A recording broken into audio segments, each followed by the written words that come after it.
sommes mardi 3 mars. Merci de nous recevoir chez vous pour le journal en français. À la présentation, je suis Rayla Tsoumana. Au sommaire, lancée en janvier 2026, l'opération Une semaine, un quartier de la ville de Niamey se poursuit. Elle vise à améliorer le cadre de vie urbain. Plus de détails dans un instant. Le rond-point de l'arène de lutte de Niamey devient la place des artistes. Les autorités de la capitale rendent ainsi hommage aux hommes et femmes du 7e art nigérien. Témoignage à suivre dans ce journal. Bonsoir à toutes et à tous. À Niamey, le rond-point de l'arène de lutte porte désormais le nom de place des artistes. La cérémonie de baptême s'est tenue ce matin en présence des autorités municipales et de nombreux artistes.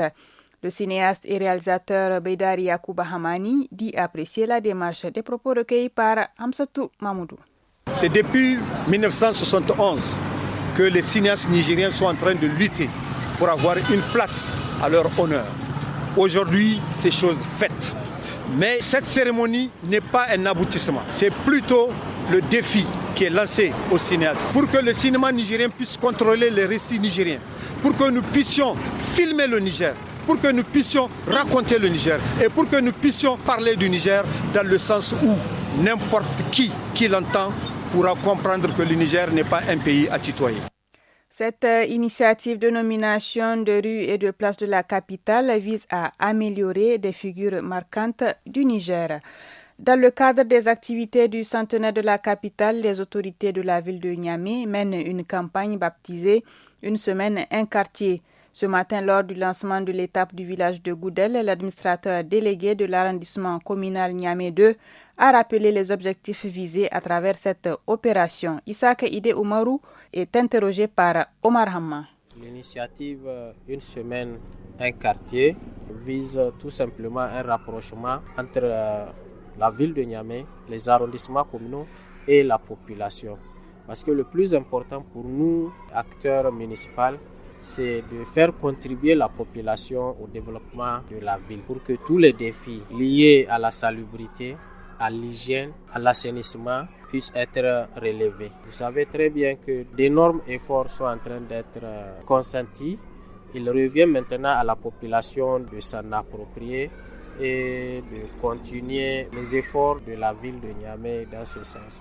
C'était l'administrateur délégué de la commune 2 au micro d'Omar Hamma. En ce mois de mars consacré à la femme, focus sur Balayara.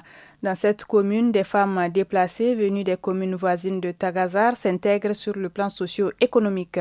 Grâce à des activités de cash for work, elles parviennent aujourd'hui à subvenir à leurs besoins et à ceux de leur famille. Écoutons Safi Sipti, l'une des déléguées, employée par un producteur de semences au micro de Habibou Garba. Nous commençons à arranger le haricot très tôt et ce jusqu'à la saison des pluies. Nous enlevons les mauvaises graines et nous conservons les bonnes. Dieu merci, je m'en sors bien dans cette activité car c'est avec ce que je gagne à la fin du mois que je prends ma famille en charge. On est vraiment reconnaissante car nous sommes environ 10 qu'il prend en charge. J'en appelle donc à toutes les femmes de se mettre au travail car c'est très bénéfique. Moi personnellement, avant je faisais le ménage et la vaisselle dans certaines familles. Mais maintenant, Dieu merci, j'ai abandonné à cause de ce travail.